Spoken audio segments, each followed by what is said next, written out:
Hey everyone. So in this video, I'm going to show you guys how to use something called Kickbox. It's actually an email verification service. It is paid. You get, I think, 300 or 500 verifications for free, and they're relatively cheap. I think $5 buys you like 500 or something like that. But I use it every now and then in some of the apps that I build. I've really enjoy using it. It's really easy to use, and it eliminates a lot of email verification stuff as far as sending out an email to a user, waiting for them to validate it and everything else. So what it'll do is, and I'll show you here in a second, is once a user submits the form, it runs through Kickbox's API and it verifies the status and the legitimacy of that email. And if it's an accepted email and it's a valid email, then you can just go ahead and register the user and log them in most times.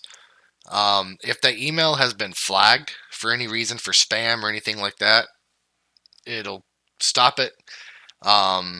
And then we can send them the email for them to verify their account. A lot of times spam email addresses are typically catch-all email addresses that either exist and they're never get used, or they're like a catch-all email address that doesn't really exist. So there's a few different ways you can go about how you want to set it up, and we can look at, and I'll show you when the return call comes back from Kickbox. It'll show you the status, and in the docs it even gives you some of the statuses and everything else as well.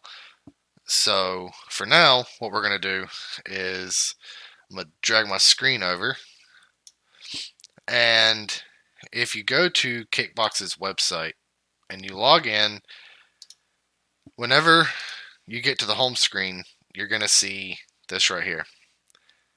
You go to API, manage keys, create a new key if they don't have one.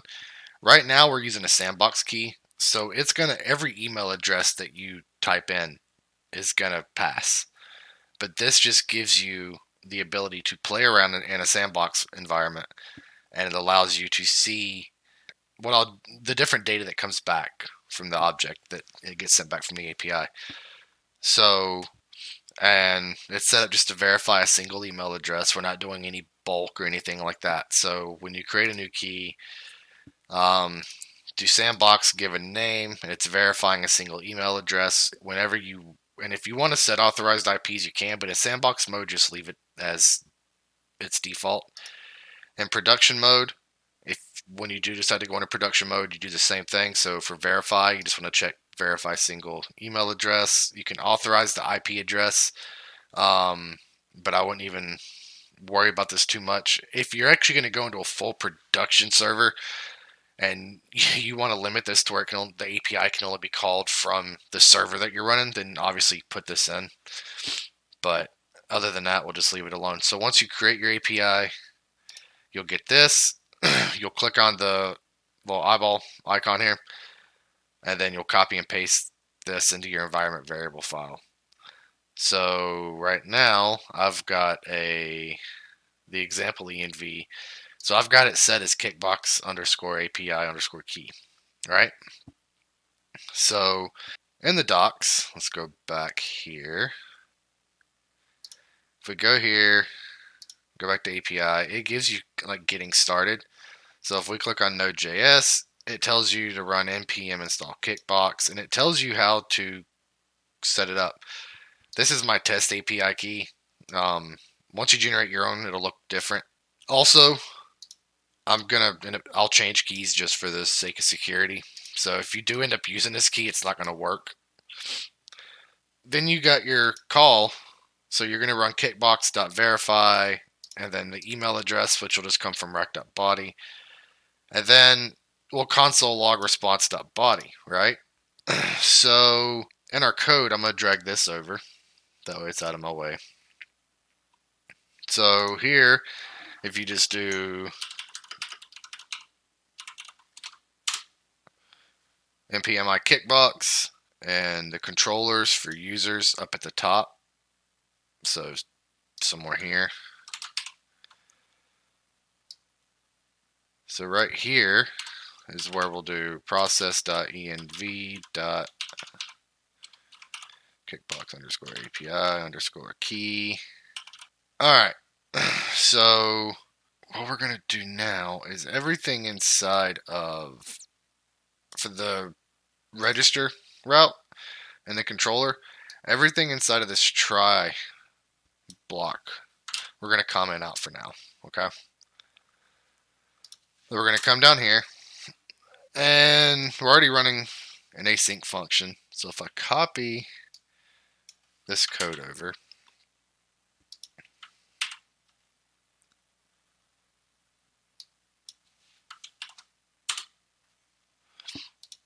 and we're going to do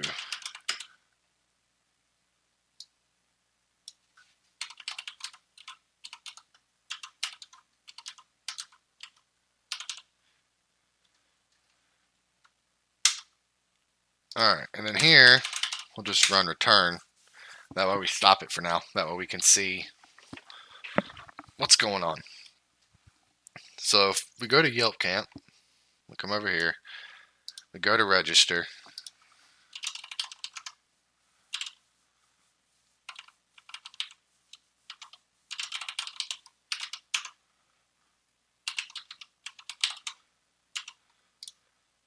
and we just do a register like this. Okay, it's gonna sit here and keep trying to load, but it's because we've got that return. And so if we look at the result that comes back, so the result is deliverable. The reason is an accepted email.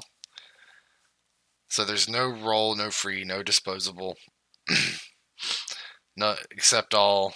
They also have a did you mean. I've never ran into this to where it come back and said, hey, did you mean this email address instead? I haven't really messed with that. So if it's something you want to look at the docs and play around with, but for security, I wouldn't be like, hey, did you actually mean to use this email address instead of that one? So I really haven't worried about this. The syndex is a 1. The email, it tells you what it is. The user, the domain, and then it says success true. But then you get the message here that says you're using their sandbox API. So again, this is all mock results.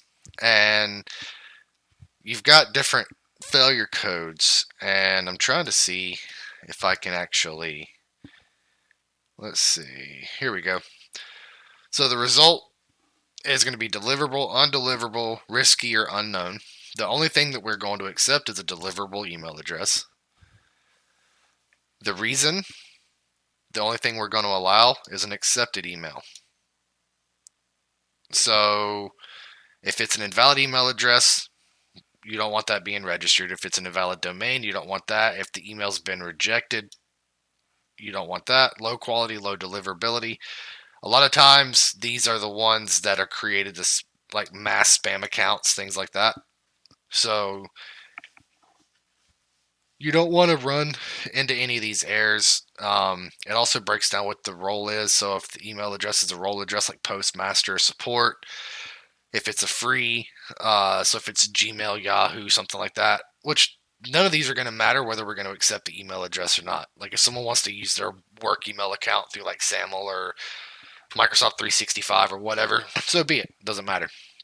Disposable is, it says trashmail.com or mailinator.com. I think I've used Mailinator.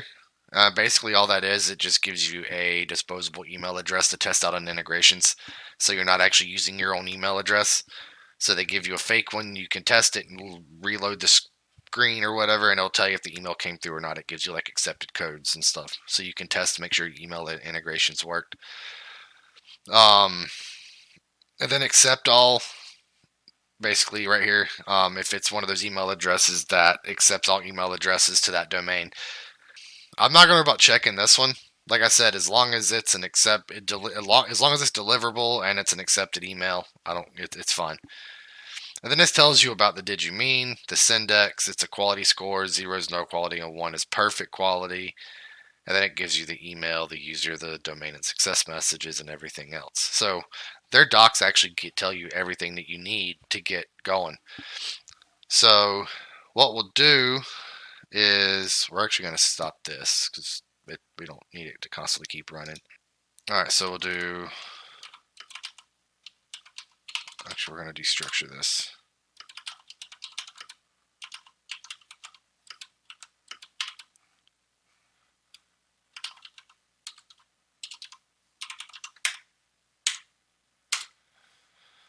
And what we're going to do here is we're going to say if result is equal to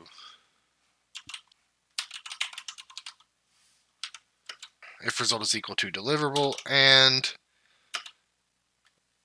reason is equal to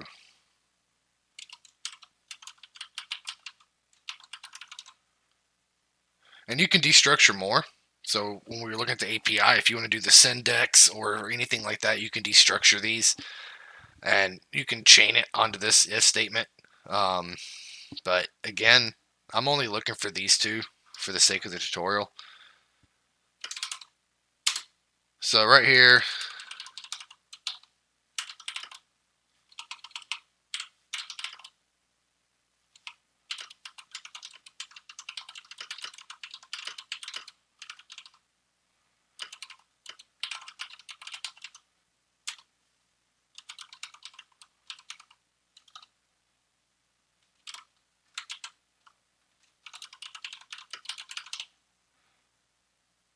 so here, we'll return it right here to this console. So we're coming back. We'll just go test to make sure that these two actually come through. We get this console log. I'm not worried about this console log. We can comment this out. So what we'll do is we'll come back over here. I'm going to hit register again. This is going to stop. And so what we can do here at this point is we can actually take this code here.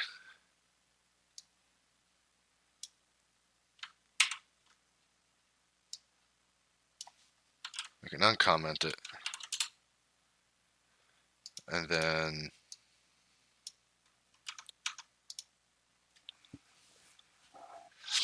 so what we're going to do is we're going to take the email, username, and password. We're going to create the user.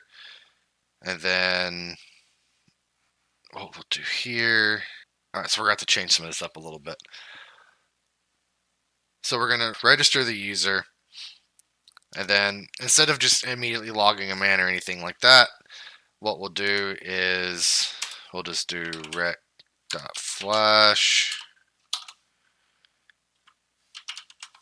success, and then here we'll just do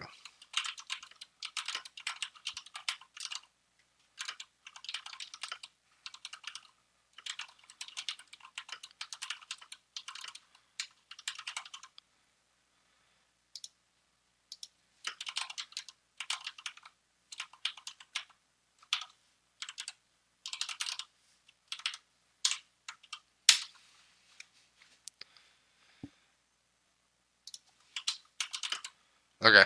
So we're going to make this an async function because we're running async code inside of here. So if we save it, we should be good. So now if I come over here and click on register, I should get a message. Thanks for registering. Please log in with your email and password.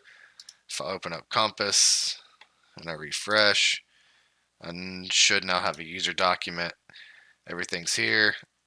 Also, we can change is verified to true. So I'm going to hard set it here. Because if you have middleware that's checking for is verified and it's not right, when they try to log in, it's going to fail them. So right here. So we'll set is verified to true.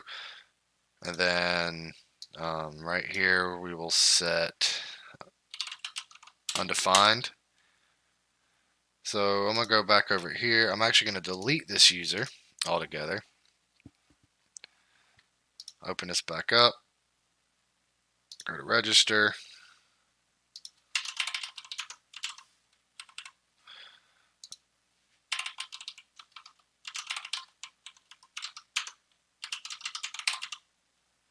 Go here, click on register. Alright, thanks for registering. Please log in.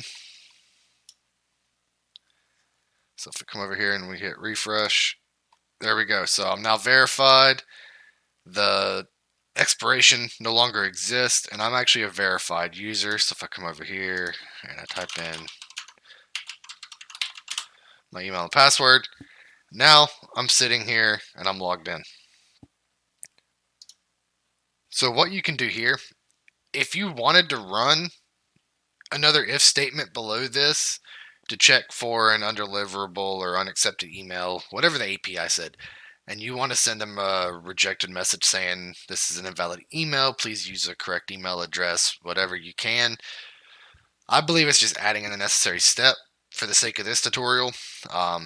If you wanted to go into a full production system, I would run a few more checks. But what we're doing actually works just fine. So if we get rid of this return here, and if we uncomment all of this, we copy it. Actually, if we just cut it out, we place it right here. So now everything is inside of this Kickbox verify. Anyway, what's going on? And I'll go do this step by step. We're awaiting for Kickbox to verify the email address. All right, so I'll go over all this one more time. So we're waiting for Kickbox to verify the email. We're looking for the response. We're going to destructure the result and the reason from response body. We're checking to see if it's a deliverable and an accepted email. If it is, then we are going to destructure the email username and password from right body and create the user. We're going to go ahead and set them up, and we don't need this.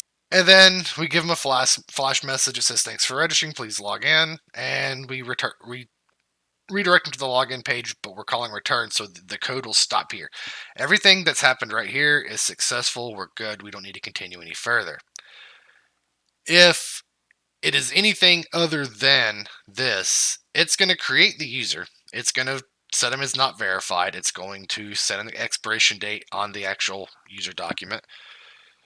And it's going to create a token, and it's going to do everything else because we've got token up here. Actually, I don't know why it's got it both or twice, so we can get rid of that. We don't even need that because we're calling it here. So it's going to create the token. It's going to send the email. This is just like it was before I added the Kickbox.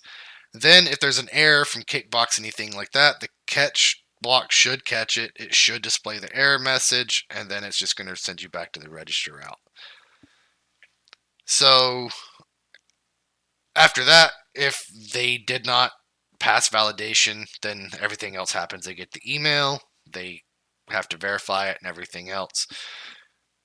And if it's a valid email address, it's not a catch-all or anything, or a forwarder or a temporary, anything like that, then they have a valid account. They can log in. They can do what they need to do.